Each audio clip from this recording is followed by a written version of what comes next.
우리 교회는 탈라시 한인 침례교회입니다. 아마 한국에서 오신 분들은 침례교회를 잘 모르시는 분도 계실 텐데, 침례교회는 복음주의 교회입니다.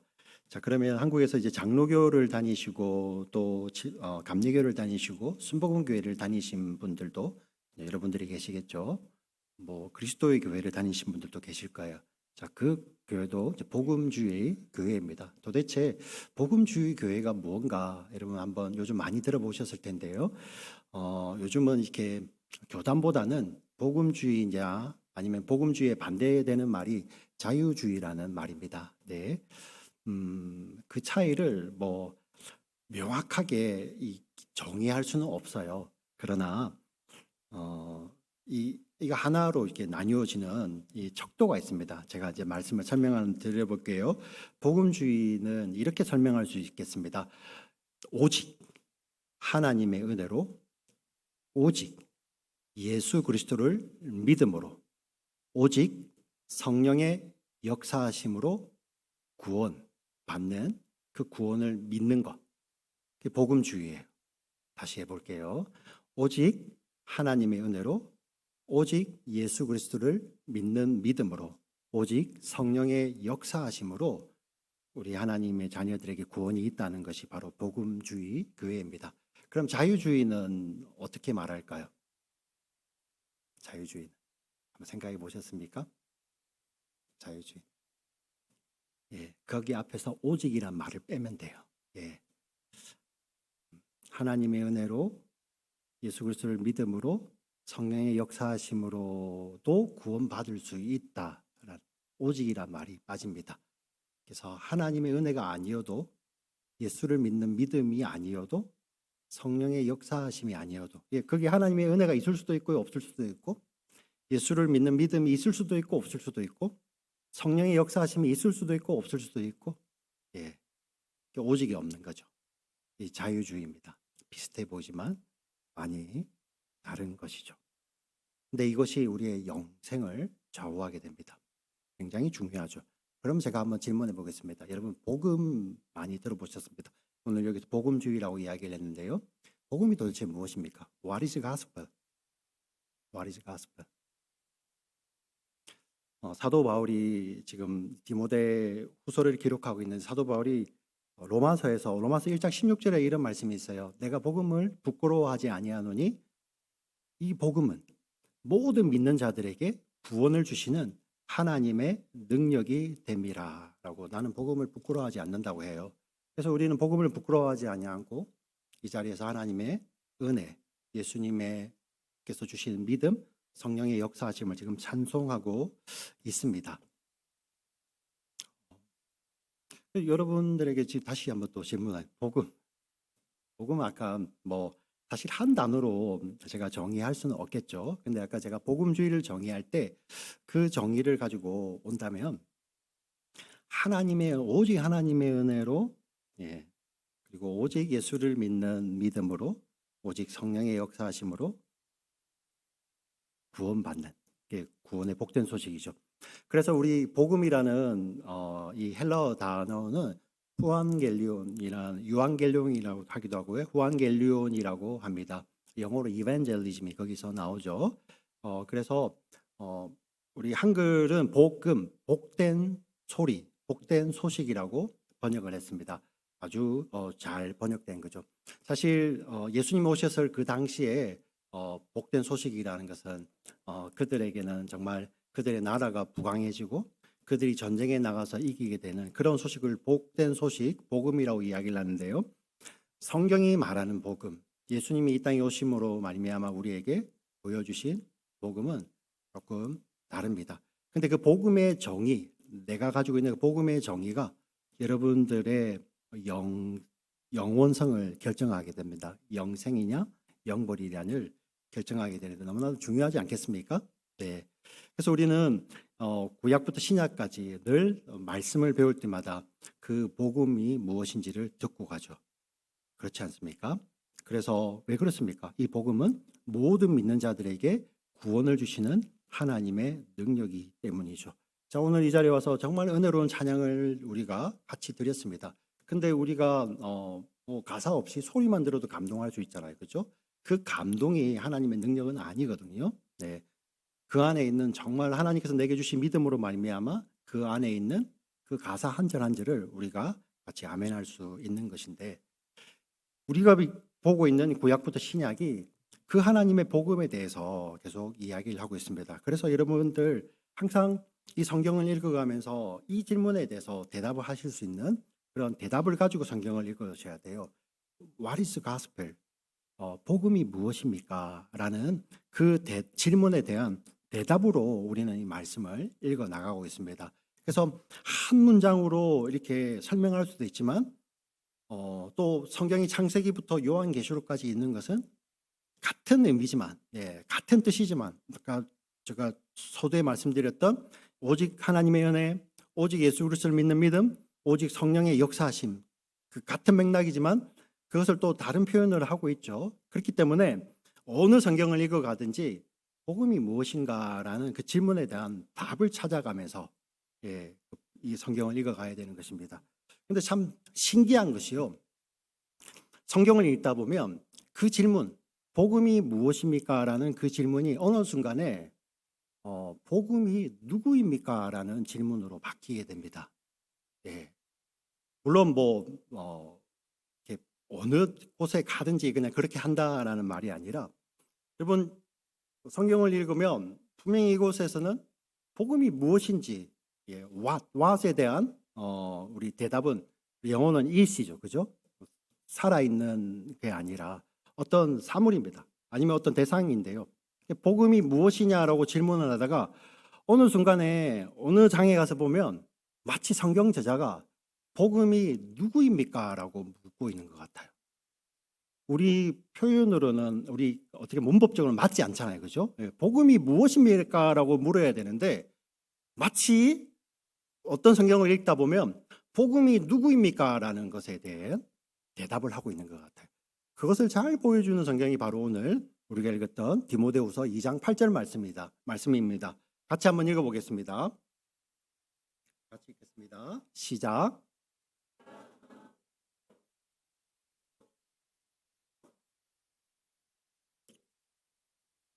네. 자, 사도 바울은 복음이라는 말을, 요한겔리온이라는 말을 그의 서신서에서 44번을 사용합니다. 근데 희한하게요. 그 요한겔리온이라는 거기다가 소유를 붙여서요. 요한겔리온 소유구역으로 나에라는 것이 무라는 헬라어 단어가 있어요. 그걸 뒤에 붙여서 요한겔리온 무, 나의 복음이라는 단어를 딱 3번을 써요. 그것도 로마서에서 2번을 쓰고 있고요. 그리고 마지막 한 번이 이 디모데후서 2장 8절에 나와 있는 말씀입니다. 그래서 이건 의역을 한 거예요. 나의 전한 복음대로라고 되어 있지만 사실은 나의 복음대로라는 말입니다. 나의 복음대로. 이 2장 8절이 구조가 어떻냐면은 명령어로 먼저 명령을 합니다. 기억하라. 당신은 반드시 기억해야 됩니다. 근데 누구를? 예수 그리스도를. 근데 그 예수 그리스도가 누구시냐면 바로 다윗의 씨로 죽은 자 가운데서 다시 살아나신 분. 다시 할게요. 자, 당신은 반드시 기억해야 됩니다. 명령형이에요. 누구를? 예수 그리스도를. 근데 그 예수 그리스도는 누구시라고요? 다윗의 씨로 죽은 자 가운데서 다시 살아나신 분. 그렇게 이야기를 하고 그 뒤에 우리 영어로 according to죠. 나의 복음. 그 나의 복음이라는 것이 바로 앞에 있는 이 예수님에 대해서 사실 이야기를 하고 있어요.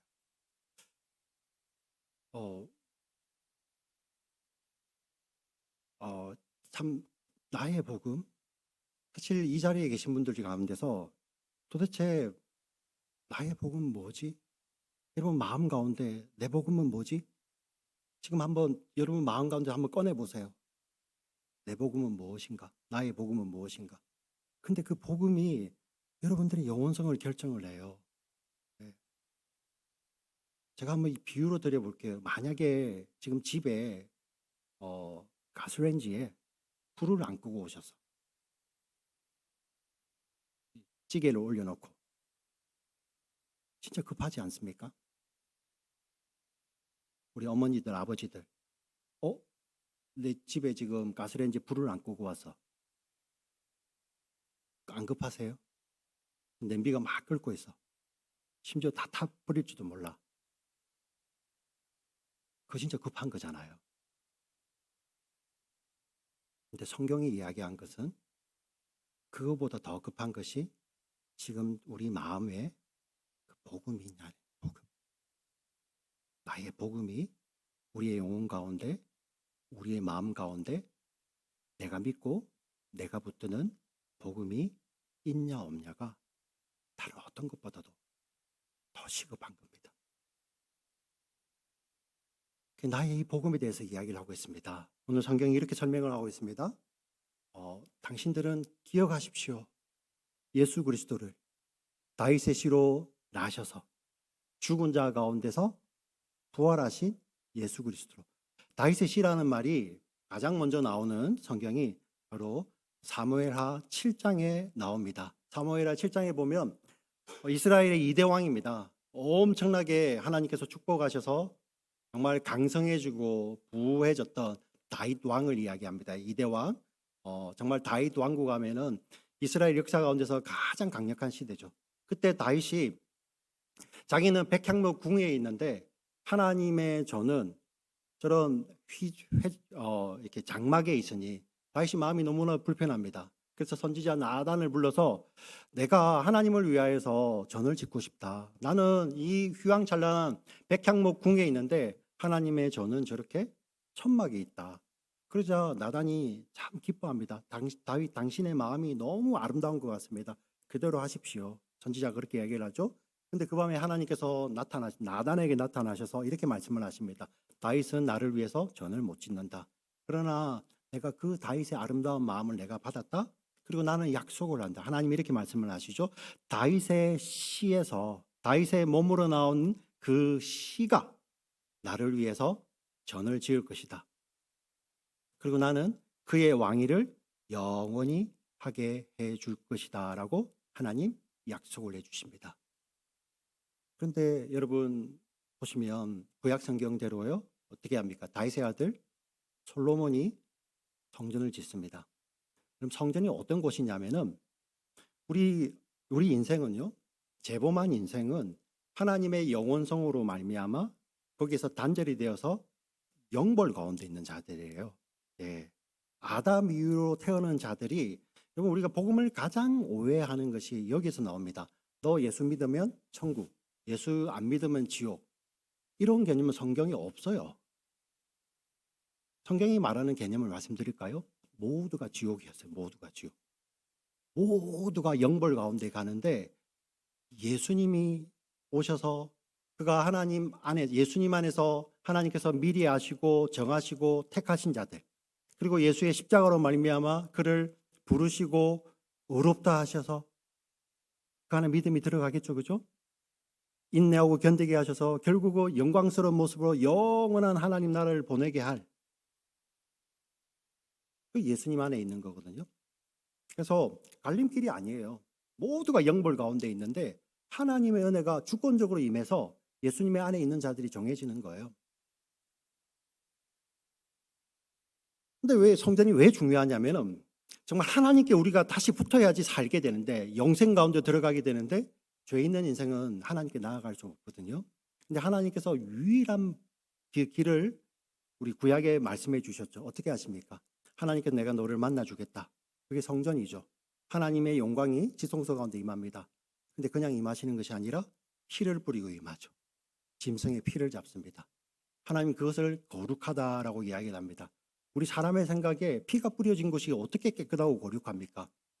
근데 하나님은 우리 위생적인 깨끗함과 거룩을 말하는 것이 아니라 그 아들 예수 그리스도의 피를 그 성전에서 보는 거예요. 그 성전이 어떤 곳입니까? 바로 거룩하신 하나님을 우리가 만나야 사는데 그 유일한 길이 바로 피를 통하여서 하나님께 나아가는 그 성전인데, 솔로몬 성전은 안타깝게도 우리 BC 586년에 다 허물어져 버립니다. 그리고 다윗의 씨로 난 자들, 솔로몬 이후에 유다 왕국은 20명의 왕을 넘기지 못하고 유다 왕국은 끝이 나 버리게 됩니다. 그럼 하나님께서 다윗에게 약속하셨던 너의 씨로 말미암아 나는 영원한 나라를 세워가겠다. 그 씨가 나를 위해서 성전을 지을 것이다 라는 그 약속은 어디로 가버린 걸까요? 네, 여러분, 우리가 크리스마스 때마다 나오는 이야기가 뭡니까? 아기 예수님 오실 때 다윗의 동네에 예수님 태어나시죠. 그 다윗의 씨가 오시는 거예요. 그 예수님이 이제 다음 주가 되면 우리는 종료주의를 하게 됩니다. 예수님의 고난을 앞두고 예수님께서 예루살렘 성에 입성하실 때 모든 사람들이 환호하였습니다. 다윗의 자손이요, 다윗의 자손이요 했죠. 사실 그 환호했던 자들은 바로 하나님께서 이스라엘 역사 가운데서 이루셨던 그 강력한 부강한 나라를 다시 한번 지금 팔레스타인 땅에 그 성전을 세우시고 그 나라를 세워주실 것을 기다리며 소리쳤습니다. 이스라엘 사람들은 지금도 그 메시아를 기다리고 있죠. 근데 성경이 말하는 메시아, 하나님이 창세전부터 약속하셨던 메시아, 성전을 통해서 만나주시는 메시아는 바로 그런 메시아가 아니라 이 땅에 오셔서 다윗의 씨로 이 땅에 저 베들레헴에 나시고 자기의 생명을 그 하나님 성전의 제물로 드리신 분. 그래서 여러분 잘 보시면 계속 예수님은 자기 자신이 성전이라고 이야기를 하십니다. 자기 자신이. 왜 그렇습니까? 그 안에 예수님께서 흘리신 피가 있고요. 그 예수님 안에 하나님의 임재가 있고요. 그 예수님 안에 또 누구도 있는지 아세요? 우리도 있잖아요. 우리. 예수님이 요한복음에 계속 하시는 말씀이 이 성전 개념이에요. 하나님이 우리 안에 예수님 안에 계신 것처럼, 그리고 예수님이 하나님 안에 계신 것처럼 우리를 향하여서도 예수님이 우리 안에 계시고 우리도 예수님 안에 계신다는 것이죠. 사람과 하나님이, 창조주 하나님과 이 피조물인 우리 인간이 완벽하게 영원히 만나는 그 성전이 바로 예수님 안에 있는 거예요. 예수님 그 성전을 세우셨죠? 그리고 우리에게 지금도 말씀해 주십니다. 내가 성전을 세우는데, 고린도전서 3장과 12장의 말씀에 의하면 예수님께서 하나님께서 약속하신 성령을 보내주십니다. 하나님의 영을 보내주시죠. 사도행전에서는 그 하나님의 영을 예수의 영이라고 표현을 합니다. 그 예수의 영이 있는 자들, 그 자들을 향하여서 지금 이 자리에 있는 한 사람 한 사람을 향하여서 예수님은 뭐라고 이야기하시냐면은 너희가 뭐다? 성전이다라고 이야기를 하십니다.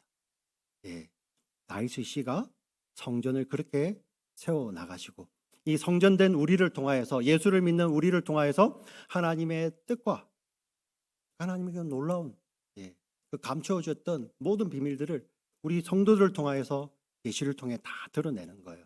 여러분 믿으십니까? 네, 이 복음이에요. 복음. 이 예수님을 믿는, 다윗의 씨로 오셔서 죽은 자 가운데서 다시 살아나신 그 예수님을 믿는 믿음이 복음이고요. 그 예수님 자체가 복음인 거예요. 바울에게 나의 복음이 있듯이 여러분들께, 여러분 당신의 복음은 누구입니까? 라는 질문 앞에 오늘 이 자리에 계신 분들 한 사람도 예외 없이 나의 복음은 바로 이 땅에 하나님의 약속대로 오셔서 나의 죄를 씻기 위해서 나의 죄를 다 짊어지시고 십자가에 죽으시고 우리의 모든 죄를 다 해결하시고 다 값을 치르시고 부활하셔서 우리에게 부활 생명을 우리에게 값없이 주시고 이제 영원한 하나님 나라에서 우리와 함께 그 기쁨과 영광을 같이 보내실 예수님을 내가 믿습니다. 그것이 복음이고요. 그 예수님이 나의 복음입니다라는 우리 안에 정말 어느 누구도 뺏어갈 수 없는, 지울 수 없는 그런 놀라운 진리로, 확신으로, 믿음으로 자리 잡는 것이 바로 복음인 것입니다. 오늘 이 자리에 계신 한 분 한 분에게 이 예수님의 복음, 나의 복음이 우리 심령 가운데 새겨지시기를 주의 이름으로 부탁을 드리고 축원드립니다. 아멘. 네. 오늘 이 말씀이에요. 이 사도 바울이 나의 복음에 대해서 이야기를 하고요. 그 다음에 이어지는 이야기가 이 복음에서 나의 복음이 나의 간증으로 변해요. 네. 체인지 됐다는 말이 아니라 그 복음 안, 나의 복음 안에서 나의 간증이 나옵니다. 그리고 나의 간증 안에서 나의 노래가 나와요. 오늘 저희가 읽었던 그 짧은 5구절 가운데 6구절입니까? 나의 복음이 등장을 하고 나의 간증이 등장을 하고 나의 노래가 등장을 합니다. 여러분 간증은 무엇입니까? 간증해 볼까요 하면 목사님 저는 간증이 없어요. 전 절대 간증 같은 시키면 교회 안 나올 거예요. 막. 왜 그렇다고 생각하십니까? 간증을 자꾸만 이렇게 하죠. 자, 안 풀리던 일이 내가 예수 믿으니까 잘 풀렸다. 우리 말 안 듣던 자식이 제가 우리 자식이 여기 앉아 있어가지고 갑자기 오늘 원래 유스가 따로 예배를 드리는데 오늘 유스가 같이 예배를 드려서요. 예, 예. 생각 없이 말 안 듣던 자식이 했는데 정말 있네요. 예수님 믿으니까 말을 잘 들었다. 예, 망해갔던 사업이 예수님 믿으니까 잘 풀렸다. 뭐 아팠는데 예수님 믿으니까 잘 나았다. 이거를 간증이라고 생각합니다. 이거는 part of 간증이에요. part of 간증. 간증일 수도 있죠. 네. 근데요, 만약에 그 간증을 통해서 하나님만이 영광이 받으신다면 그 간증이에요, 간증. 그러다 보니까 우리는 자꾸만 우리가 원하는 방향, 바람직하다고 하잖아요, 그죠? 바람직한 방향으로 바뀔 때 그때 내 믿음이 개입을 하면 그걸 간증이라고 생각을 하잖아요. 그건 정말 오해하는 거예요. 일부를 전체로 확대하는 거죠. 사실 때로는 그 일부를 전체로 확대하면 우리 의미가 바뀌는 것도 잘 알잖아요. 근데 간증은 어떤 것이냐면 간증은요, 해석이에요, 해석. 지금 내 삶, 과거의 삶이든 현재의 삶이든 미래의 삶이든 모든 삶의 영역 가운데 하나님의 해석이 붙어지는 게 간증이에요. 하나님의 이야기가 붙어지는 게 간증이에요. 예.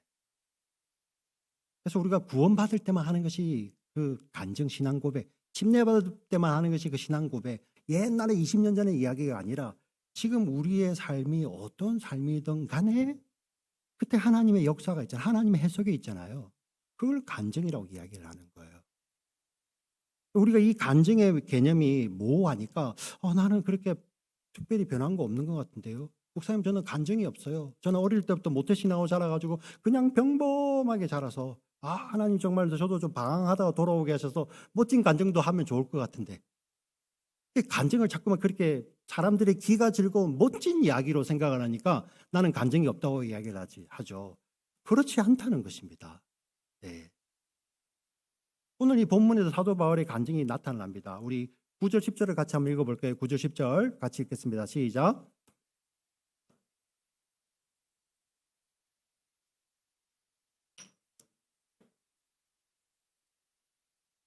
그러므로 내가 택함 받은 자들을 위하여 모든 것을 참음은 그들도 그리스도 예수 안에 있는 구원을 영원한 영광과 함께 받게 하려 함이라.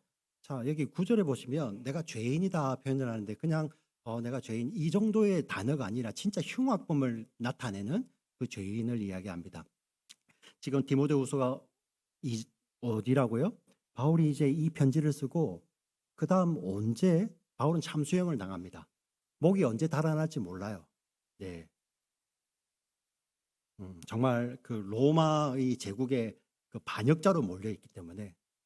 근데 복음으로 말미암아 바울이 무슨 잘못을 했습니까? 근데 복음으로 말미암아 지금 죄인과 같이 되어서 고난 받고 있습니다. 9절이죠.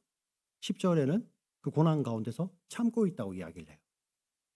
지금 현 상황이잖아요. 그죠? 그리고 이 사람이 사실 디모데에게 편지를 했지만 역사 가운데서 우리 디모데에게 바울의 생전에 디모데에게 전달이 안 된 것 같아요. 왜냐하면 디모데가 바울을 찾아갔다는 그런 어떠한 흔적도 바울이 살아있을 때 찾아갔다는 흔적을 애들이 찾을 수가 없어요. 네. 그것을 본다면 편지가 가는 중에 바울이 순교해 줄 수도 있겠죠. 그 현상이잖아요. 그죠? 근데 해석이 어떻게 됩니까? 그렇게 매여 있는데 나는 매여 있지만 내 지금 현재 상황은 매여 있지만 하나님의 해석은 무엇입니까? 바울이 믿는 바울이 전한 하나님의 말씀은 어떤 것도 매지 못하고 자유롭게 이렇게 퍼져나가고 있습니다. 근데 10절은 더 놀라워요. 자, 나는 지금 매여서 참고 있는데 그 이유가 여기서 나옵니다. 내가 택함 받은 자들을 위하여 내가 모든 것을 참는다고 해요. 바울 사실 웃기지 않습니까? 로마 감옥에서 사실 모든 사람들이 다 떠났다고 이야기를 하고요. 오네시보로만 나를 찾아오고 뒤에 가면 사람들 다 가고 겨우 누가만 남아있다고 이야기를 합니다. 그 상황이 그 상황이에요. 근데 그때 터져 나오는 간증이 그 정말 절망적인 상황인데 바로 이렇게 이야기를 합니다. 내가 지금 고난받고 있는데 이 고난 자체가 정말 영적으로 또 하나님의 약속 안에서 보니까 이 택함 받은 자들은 사실 우리 구원의 서정 가운데, 구원의 여정 가운데 있는 그런 택함 받은 자들인데, 특별히 여기서는 하나님의 택하심이 분명히 있음에도 불구하고 지금 아직 예수님을 안 믿는 자들이에요. 네. 그럼 거기에 누구도 포함될까요? 여기 계신 여러분들도 포함이 되는 거예요. 아니, 지금 바울이 힘이 없어요. 자기 스스로 나갈 능력도 안 됩니다. 그리고 이제 자기 목숨이 아니에요. 네. 그리고 몇 명을 더 만날지 모릅니다. 근데 그런 절망적인 상황 가운데 내가 이렇게 묶여 있으면서 참고 있는 이 이유가 있어. 사람들은 한심하다고 생각하겠지만 어떤 해석이 나옵니까? 이 묶여 있음을 통하여서 택함 받았지만 아직 예수를 알지 못하는 그들이 예수 그리스도 안에서 구원을 얻고 그 하나님이 예배하신 놀라운 구원의 영광 가운데 함께 하기 위해서 이런 이야기를 감히 하고 있습니다. 네. 이게 간증이죠. 나의 간증, 바울의 간증, 나의 간증. 이 간증이 어디서 왔습니까? 나의 복음에서 왔죠. 네. 우리가 너무나도 좋아하는 찬송가를 많이 작사했던 파니 크로스비라는 우리 자매가 있습니다. 생후 6주에 그렇게 안질환을 앓아서 평생 앞을 보지 못합니다. 근데 그가 얼마나 은혜로운 찬송가를 많이 작사 작곡했는지 그 파니 크로스비가 활동하는 그 시대에 미국이나 영국에 이렇게 부흥 집회가 굉장히 많았어요. 그때 부흥사 중에 하나가 파니 자매요, 시스터 파니, 하나님께서 당신을 온갖 재능으로 샤워하실 때 너무나도 안타깝게 왜 하나님은 그때 당신의 눈은 잊어먹었을까? I'm sorry for that. 예, 미국식 표현이죠, 그죠? 하나님께서 당신의 모든 재능으로 이 은혜로서 파니 자매를 샤워하실 때 왜 하나님께서 이 눈은 남겨두셨지? 그때 파니 자매가 이렇게 이야기를 합니다. 천만에요. 아니요. 네. 저는 압니다. 나 자신보다도 나를 더 사랑하시는 분이 예수님이라는 거. 왜요? 나를 위해서 예수님은 사랑하셔서 나를 위해서 당신의 생명을 버리셨거든요. 왜 그러셨을까요? 예수님이 예수님 자신보다도 나를 더 사랑하셨기 때문에 나를 위해서 당신의 생명을 버리셨어요. 그래서 제가 처음으로 눈 떠서 확인하는 사람이 나도 아니고 우리 파니 자매가 자기 얼굴이 얼마나 궁금하겠어요. 그렇지 않겠습니까? 얼마나 아버지 어머니 주변에 있는 사람들 얼굴이 보고 싶겠어요. 그렇지 않습니까? 근데 그때 이렇게 고백을 합니다. 내가 제일 먼저 눈 떠서 보는 사람이 나도 아니고 주변의 사람도 아니고 누구다? 예수님이다. 나를 당신의 생명보다 더 사랑하셨다. 이런 찬송이 있죠. 예.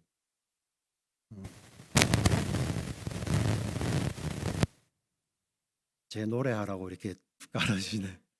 주 안의 기쁨 누림으로 마음의 풍랑이 잔잔하니 세상과 나는 간 곳 없고 부속한 주만 보이도다.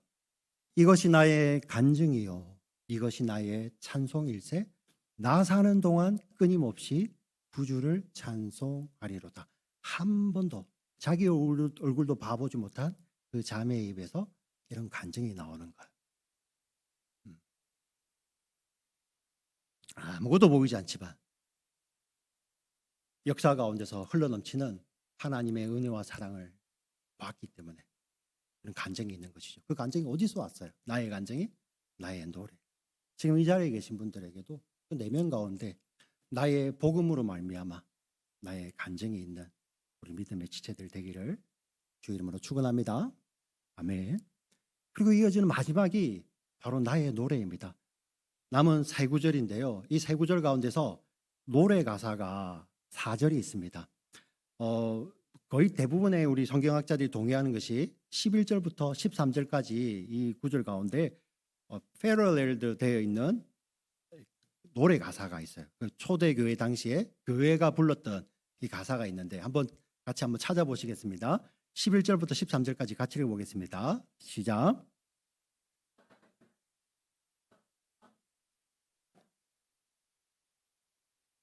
참으면 또한 함께 왕노릇 할 것이요 우리가 주를 부인하면 주도 우리를 부인할 것이라.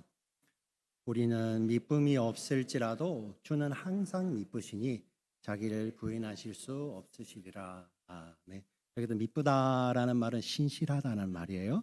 정말 신실한 말입니다. 우리 주님은 신실하십니다 하면서 노래 가사를 이야기합니다. 첫 번째가 우리가 주와 함께 죽으면 주와 함께 살 것이다.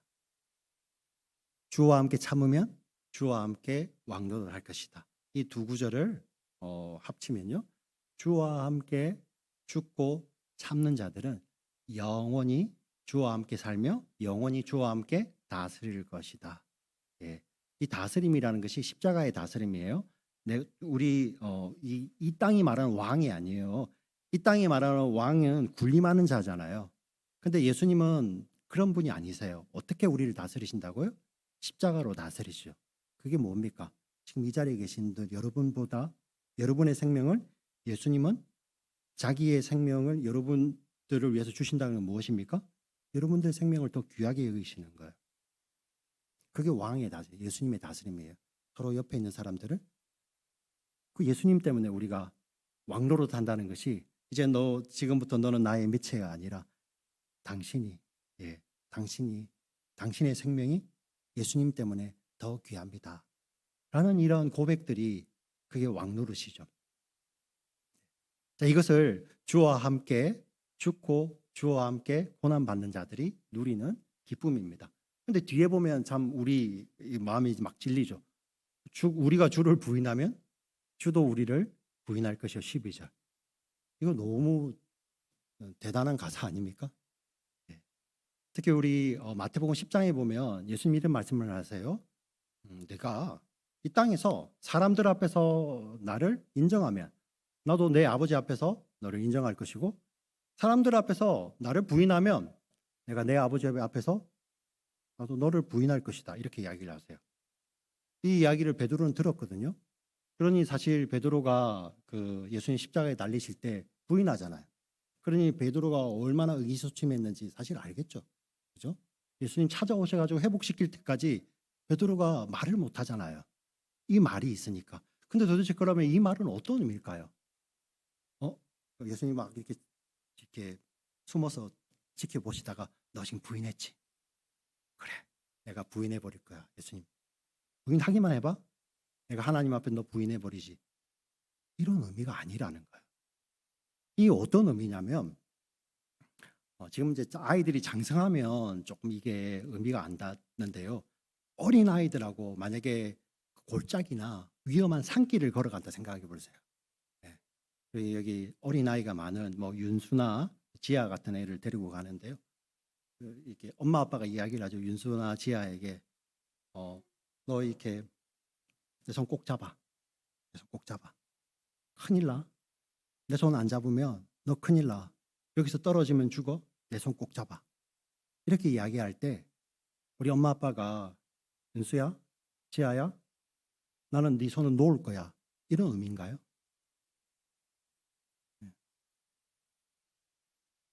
위험한 길을 걸어가면서 내 손 꼭 잡아.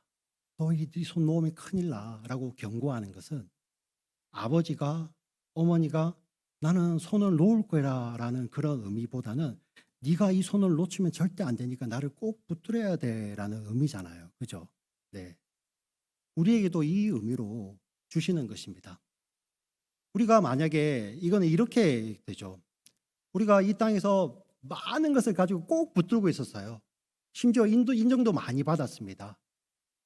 그런데 우리가 영원성이 결정될 때 하나님의 인정을 받지 못하고 예수님께서 우리 손을 붙들어 주지 않는다면 그게 무슨 의미가 있을까요? 지금 그 의미잖아요. 잘 한번 생각해 보십시오. 이 땅에서 우리가 많은 것을 이루었습니다. 수많은 사람들로부터 인정과 칭찬을 받았습니다. 네. 수많은 사람들이 나는 너를 절대 놓지 않을 거야 이런 인정도 받았습니다. 근데 그 마지막 우리가 눈을 감았다가 다시 뜰 때, 우리 주님을 다시 만나야 될 때, 그때 우리 주님으로부터 인정받지 못하고 하나님이 우리를 모른다 하면 우리가 이 땅에서 받았던 인정이나 붙들었던 것들이 어떤 의미가 있겠습니까? 이 교회의 노래 가운데 그 의미가 있는 거예요. 내가 예수님 놓치면, 내가 아무리 이 땅에서 많은 것을 이루어도 예수님 놓치는 나는 아무것도 아니고, 내가 이 땅에서 아무것도 가지지 못하고 아무것도 이루지 못한다 할지라도 내가 예수님 붙들고 있으면 내 인생은 다 가진 것이다라는 것이죠. 여러분, 착각하지 마십시오. 이렇게 예수님 붙들고 이렇게 예수님 놓치지 않고 사는 사람 함부로 살지 않습니다. 예. 왜 그렇습니까? 우리보다도 주님이 우리보다 더 신실하시기 때문입니다. 그 신실하신 주님이 원하시는 대로 내 생각을 뛰어넘어서 나보다 더 신실하신 주님 붙들고 주님 뜻대로 살게 되는 것이죠. 말씀을 정리하겠습니다. 이 노래가 어디에서 나왔습니까? 예. 사실 사도 바울의 우리 성경을 편지를 읽어보면 곳곳에 공동체에 그 당시에 불렀던 노래들이 있습니다. 왜 그랬을까요? 우리 사도행전 16장에 보면 바울이 그 빌립보 감옥에 갇혀서 노래했다고 나와 있습니다. 찬송했다고 나와 있죠. 노래를 음적으로 잘했는지 모르겠습니다. 그러나 중요한 것은 그 안에 있는 나의 복음으로 말미암아 거기 갇혀 있는 그 순간에도 그 삶이 해석이 되며 나의 간증이 되고, 그 가운데서 이러한 간증을 주신, 절대 나를 먼저 놓지 아니하시는 그 주님 붙들고 내가 주와 함께 죽고 주와 함께 참으면, 주와 함께 살며 하나님 나라의 그 복음의 원리로, 십자가의 원리로 영원히 다스리는 영생의 삶을 살게 된다는 그런 나의 복음 안에서 나의 간증이 나오고 나의 노래가 나오는 것이죠. 오늘 우리가 찬양팀이 찬양을 불렀습니다. 성가대가 이렇게 놀라운 찬양을 드렸습니다. 그리고 우리 말씀 후에 찬양을 드릴 겁니다. 공동체의 노래죠. 그런데 이 자리에 계신 한 분 한 분이 그냥 음으로만 듣지 마시고 그 안에 있는 모든 가사 한 절 한 절이 바로 나의 노래가 되어서 나의 복음이요 나의 간증이 우리 곡을 입어서 나오는 그런 나의 노래가 되기를 주의 이름으로 축원드립니다. 아멘. 이 시간에 정말 눈을 한번 감아 보겠습니다.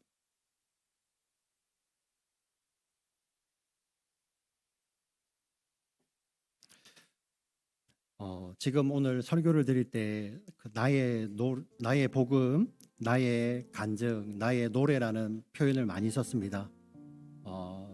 혹시 오해하셔서 없었는데 내가 얻어낸 것 아니냐 이렇게 생각하지 않으셨으면 좋겠습니다. 내 것이 되기까지 나의 복음이요 나의 간증이요 나의 노래가 되기까지 그 앞에는 창세전부터 우리를 미리 아시고 미리 정하시고 미리 정하신 그 사랑입니다. 미리 택하셔서 그 택하신 것을 이루기 위해서, 우리를 부르시기 위해서 당신의 아들의 생명을 지불하신 하나님의 은혜가 거기에 있고요. 예. 그 하나님의 계획하신 구원을 이루시기 위해서 당신의 생명을 드리시며 그 생명을 통하여서 우리를 당신의 생명보다 더 사랑하신다고 고백하시는 예수님의 사랑이 거기 있습니다. 네.